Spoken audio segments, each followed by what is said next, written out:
Hi friends, good morning. మీ గౌరీ చెప్పే కథలకు స్వాగతం. మరి అందరూ కూడా ఈ కార్తీక మాసంలో వన సమారాధనలు చేసుకుంటున్నాము. అలాగే మరి కోటి దీపాలు వెలిగించుకుంటున్నాము. ఇంకా శివ కళ్యాణాలు అన్నీ కూడా దేవాలయాలు కానీ నదీ సమూహాలు కానీ ఎక్కడైనా చూడండి భక్తులతో కిటకిటలాడిపోతుంది. చక్కగా స్నానానికి ప్రాముఖ్యత ఉండే ఈ కార్తీక మాసం అందరూ కూడా స్నానాలు చేసి దేవాలయాల్లో దీపాలు వెలిగించుకుంటూ మరి వారి జీవితాన్ని ధన్యం చేసుకోవటానికి అందరూ కూడా వారి వారి ప్రయత్నాలు వారు చేస్తున్నారు కదా. మరి అలాగే ఇంకా మన కథలోకి వచ్చేద్దాం. ఏంటంటే విశ్వామిత్రుడి వంశ చరిత్ర అనేది మనం తెలుసుకుంటున్నాం కదా.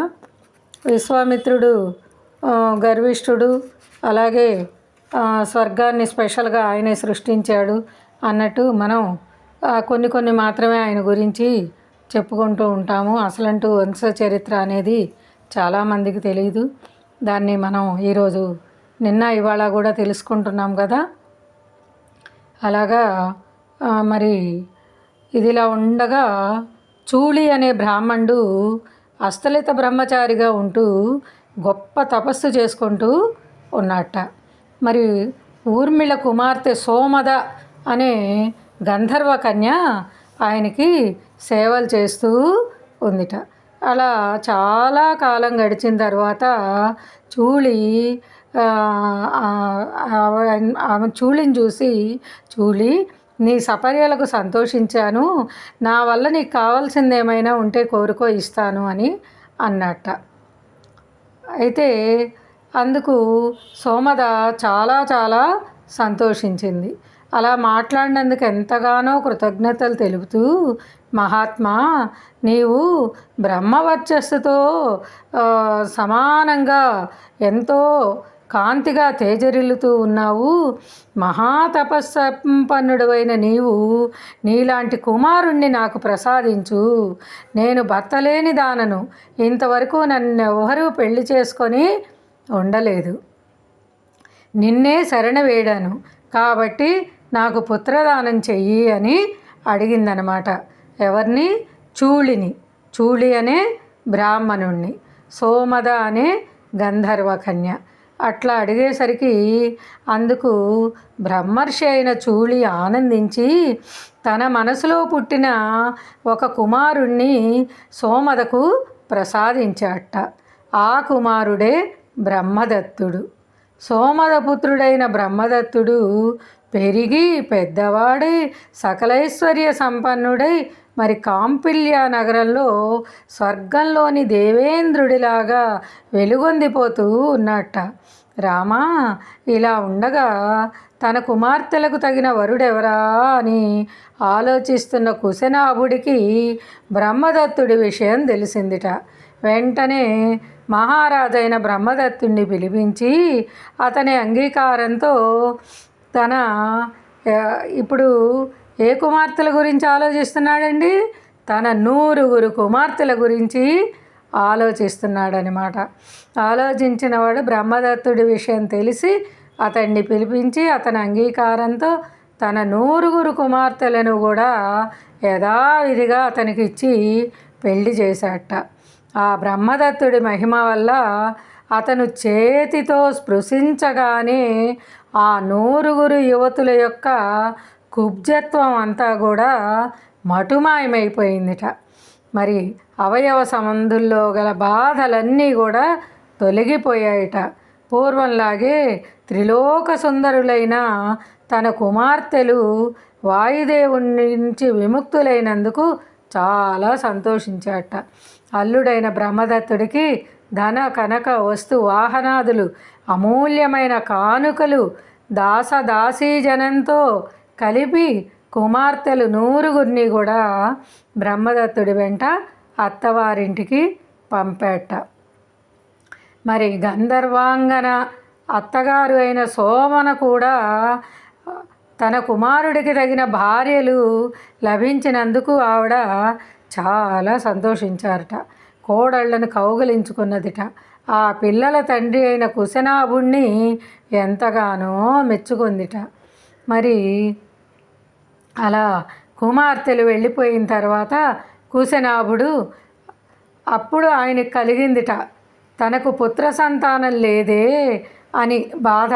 ఆ తర్వాత ఆయన ఆ బాధలో పుత్రుల కోసమని పుత్రకామేష్టి తలపెట్టాటండి.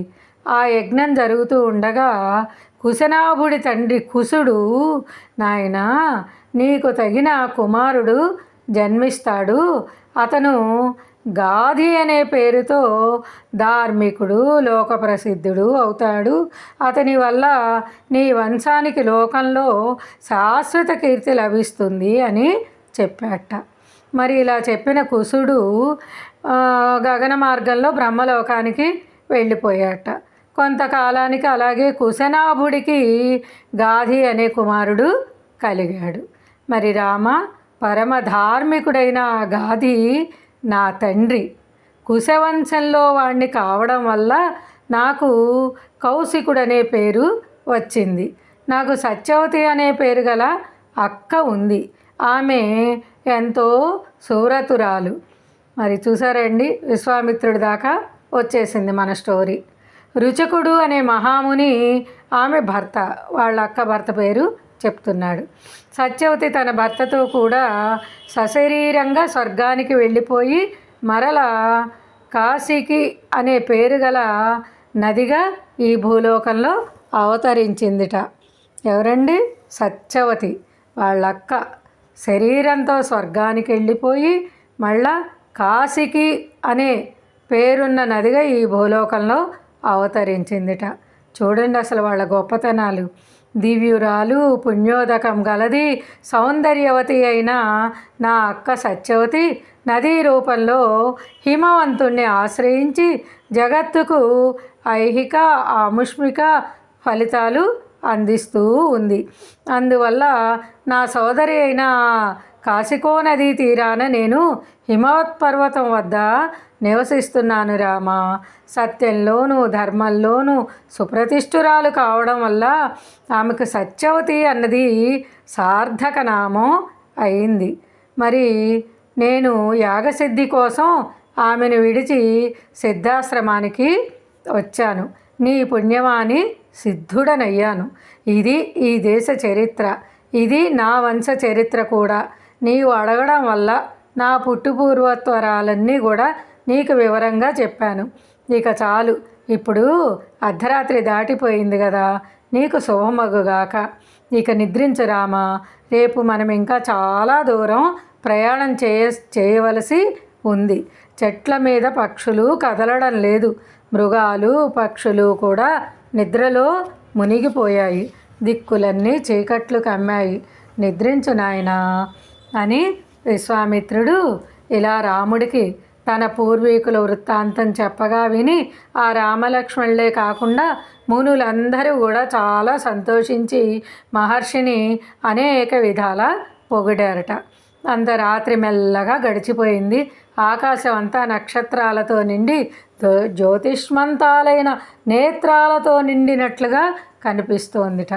అప్పుడు విశ్వామిత్రుడు, రామ, చల్లని కిరణాలు గల చంద్రుడు ఉదయిస్తున్నాడు, లోకాల చీకట్లు అన్నీ కూడా పారిపోతున్నాయి, రాత్రి సంచారం చేసే గుడ్లగూబలు కూడా అక్కడక్కడ తిరుగుతున్నాయి, భయంకరులు మాంసాహారులు అయిన రాక్షసులు యక్షులు కూడా అక్కడక్కడ తిరుగుతున్నారు అని అన్నట్ట.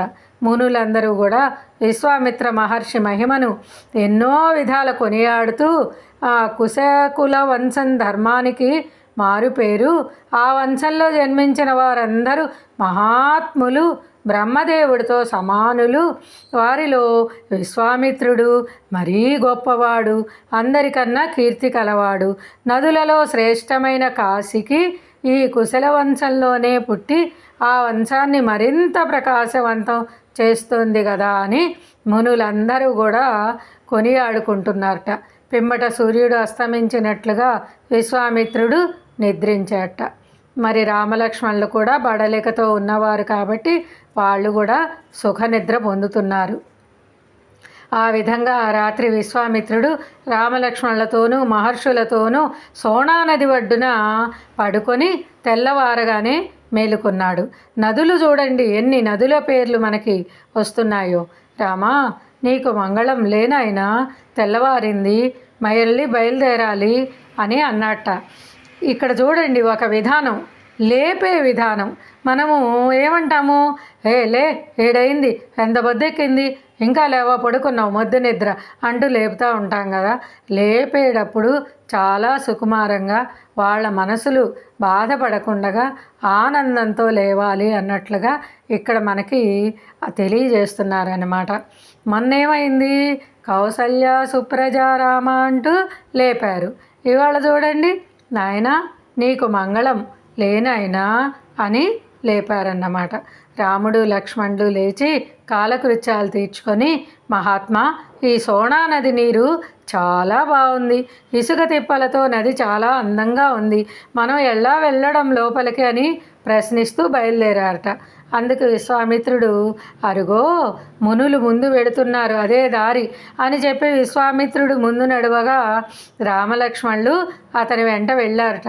త్రోవలో ఎన్నెన్నో అరణ్యాలు వచ్చాయట. అవి దాటేసి ఆ వనశోభ చూస్తూ నడిచి వెళ్ళి మధ్యాహ్నం వేళకి నదులలోకెల్లా శ్రేష్టమైనదిగా పేరు పొందిన గంగా నదిని చేరుకున్నారట. మరి గంగా జలం పరమ పావనమైంది కదా, సకల పాపాలను పరిహరించి పుణ్యాన్ని ప్రసాదిస్తుంది. ఆ గంగా నదిలో హంసలు, బెగ్గురు పక్షులు విలాసంగా తిరుగుతున్నాయట. గంగ ఒడ్డున వారు బస చేసి స్నాన సంధ్యానుష్ఠాలన్నీ కూడా పూర్తి చేసుకొని పితృతర్పణాలన్నీ విడిచి మరి వైశ్వదేవం మున్నగు అగ్నిహోత్రాలన్నీ కూడా నిర్వర్తించారట. అమృత సమానమైన హవిస్సుని పుచ్చుకున్నారట. తరువాత రామలక్ష్మణులు మునులు అందరూ విశ్వామిత్రుడు చుట్టూ చేరారట.